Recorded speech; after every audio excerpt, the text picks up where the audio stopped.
Oh boy, this is a bad idea. On February 28th, 1993, the Bureau of Alcohol, Tobacco, Firearms, and Explosives, or ATF, executed a warrant on the Branch Davidian compound of Mount Carmel.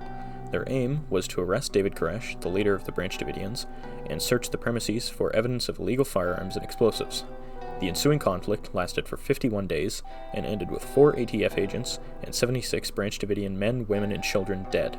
To this day, the Waco siege is the largest gunfight on American soil. I said, hold up, wait a minute. Okay, so quick note. If you've seen my channel before, you might be wondering why I'm talking about the Waco siege instead of working on the second Generation Zero video. I just want to. Firstly, the Branch Davidians have a pretty erratic history themselves. Starting in 1935, Victor Houteff created the Shepherd's Rod Seventh-day Adventists, which would later become known as the Branch Davidians. Leadership then changed a few times, but in 1981, the current leader, Lois Roden, met Vernon Howell. Vernon Howell would later change his name to David Koresh in 1990, fully becoming the notorious and final leader of the cult. Koresh took control in the late 1980s, setting the rest of the story in motion. Now let's look at the government side of things. The ATF was established in 1972, and over the course of many years, has managed to become one of the most unpopular 3-letter agencies to date. This little piggy went to the fucking morgue. A direct cause of the callousness shown at the Waco siege was the Ruby Ridge incident. This conflict occurred the previous year on August 21st, 1992, and lasted 10 days. It is largely recognized as a glaring example of government overreach because of the aggressiveness of the ATF and marshals involved. Throughout the length of this standoff, Sammy Weaver, Vicky Weaver, the Weaver family dog Stryker, and U.S. Deputy Marshal William Deegan died from lethal gunshot wounds. The killing of 2 civilians and a dog essentially eviscerated the ATF's current standing, plus making a meme, which put them on edge for their later conflict at Mount Carmel. It's clear to me that the ATF had decided this would be a comeback story for them. They would roll in, and they would take the Branch Davidians by surprise. A damning piece of evidence for this is the man who accidentally tipped off the Branch Davidians about the raid, Jim Peeler, was a television photographer. The ATF's warrant listed a swath of charges ranging from the possible manufacturing of drugs to child abuse. However, for all intents and purposes, it can be summed up in a single sentence. I believe that Vernon Howell, also known as David Koresh, and or his followers, who reside in the compound known legally as the Mount Carmel Center, are unlawfully manufacturing and possessing machine guns and explosive devices.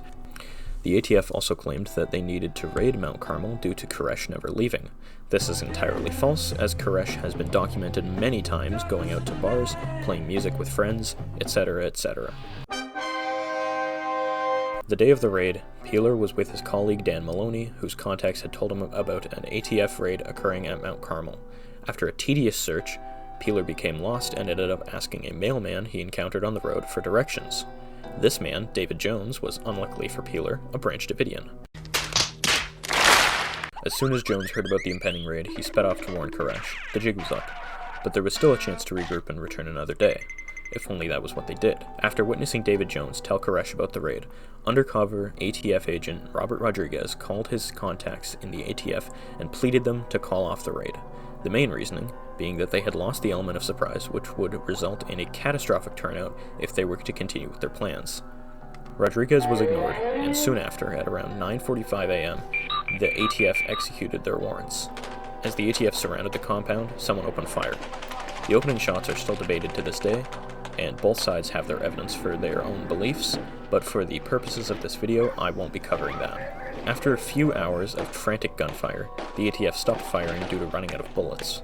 The standoff continued, and the FBI hostage rescue team assumed authority over the situation soon after. The HRT would use tactics that to this day have been highly scrutinized.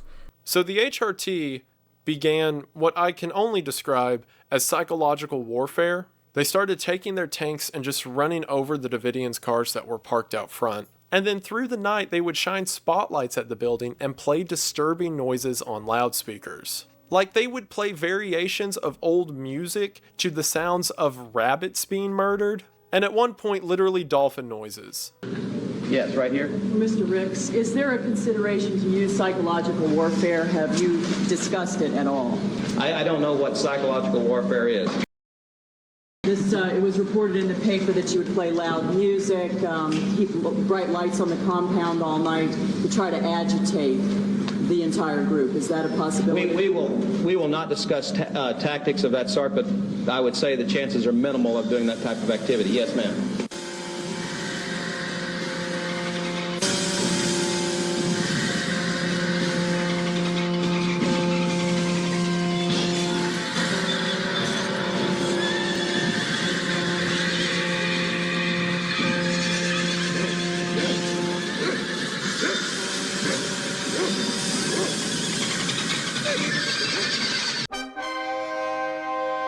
On the final day of the standoff, the HRT decided to take decisive action. On April 19th at around 6 a.m., the FBI rammed 2 tanks into the compound and began pumping tear gas. Soon after, the building caught fire and was entirely engulfed, killing the Branch Davidians who had not left during the standoff. Another widely debated topic is how the fire started. The FBI says that the Branch Davidians were responsible for it, using Molotov cocktails in strategic areas as a form of mass suicide. However, some surviving Branch Davidians and others point the finger at the FBI, using examples such as in 1999, when the FBI walked back on a previously made statement that pyrotechnic devices were not used, and combining this with the fact that tear gas contains flammable CS gas. Finally, I'm going to take a little bit of a different approach to my conclusion than others usually do, and that's because I think it's cool. I'm going to apply the 6 concepts of historical thinking. What is the historical significance of the siege at Waco? Since the events, our societal attitude regarding cults has become much more sympathetic. This change may be for better or worse depending on the situation, but I think it's better that we're more cautious now regarding the handling of cults. For the ATF, the catastrophes at both Ruby Ridge and Waco tarnished any previously leftover support from the public, and this sort of screw-up coming from several government agencies made people much more willing to take up arms against the government. It also most likely increased the appeal of becoming a sovereign citizen. Some even took it upon themselves to take violent action against the government, such as sovereign citizen Terry Nichols and his partner in crime, Timothy McVeigh. Committing the Oklahoma City bombing in 1995, killing 186 people, Nichols would later cite both Ruby Ridge and Waco as his main motivations. Also, funny fact, while researching for this part, I found that 5 months after Waco, Timothy McVeigh would hand out free cards at gun shows printed with the name and address of Lon Horiuchi, the FBI sniper that killed Vicky Weaver at Ruby Ridge, most likely in hopes that someone would avenge her death. Primary source evidence.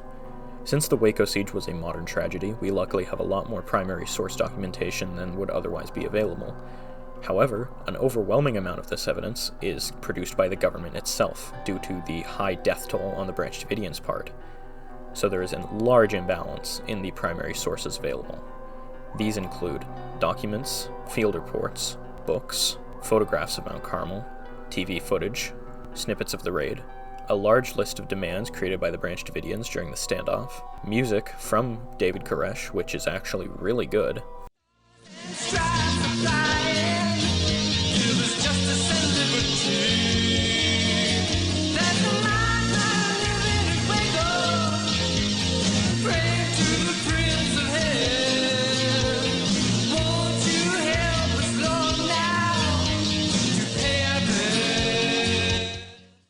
and more. Continuity and change. How have things changed since the siege? The outrage shortly after the events at Waco was massive, and even during the standoff itself, the surrounding area became a tourist attraction for people to debate what was occurring. Not much in the way of international change has occurred because of the isolation of the standoff. However, on American soil, there has been a noticeable change in attitude regarding the government. To put it simply, the biggest noticeable changes were the scrutinization of government organizations and the ramping of extremism in the USA. One of the most significant cause and consequences I find people talk about the most in this case is, again, the Ruby Ridge incident.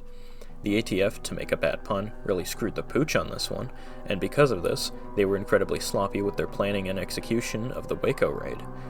The consequence of this being that the ATF was so eager to get a decisive victory that they caused the deaths of 80 people. Not only that, but as I said earlier, this tanked their popularity and rightfully led to the key government agencies involved being held under a much tighter leash. Historical perspectives. How would both sides look at the events at Waco? Government's point of view. There's this group of people stockpiling weapons and ammunition.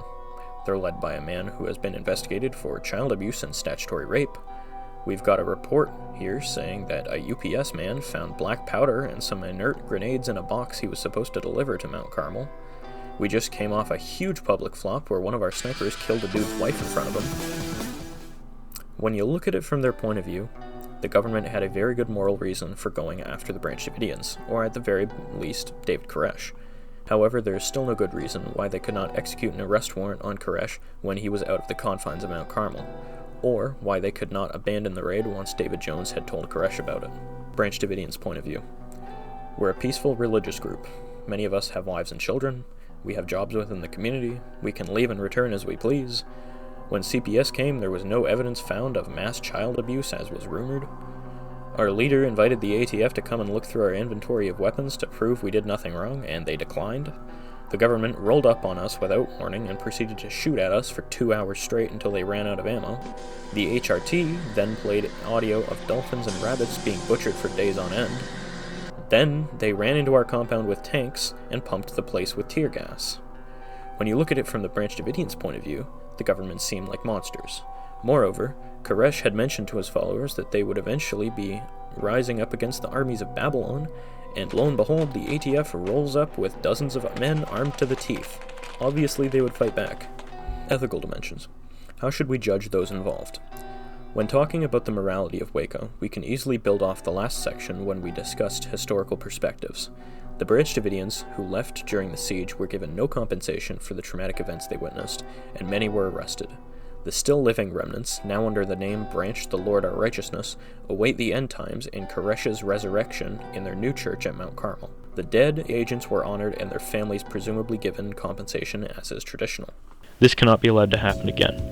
We as a society should be holding our government accountable when such tragedies occur, and we should give the victims of these events as much care as possible in order to partially right the wrongs that have been done against them. Now that that's over with, the second Generation Zero video should be out around February 16th if everything goes smoothly, and I hope you've all enjoyed the video. I've always wanted to create a video talking about Waco, and I've been given that opportunity now. I'm Dante. Thank you for watching.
Anyone that steps on my property, anyone that destroys my property is gonna get their ass whooped. I see you are. I see you are.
I can't profess to know exactly how the FBI was feeling at the time, but if I had to guess, it was probably something like,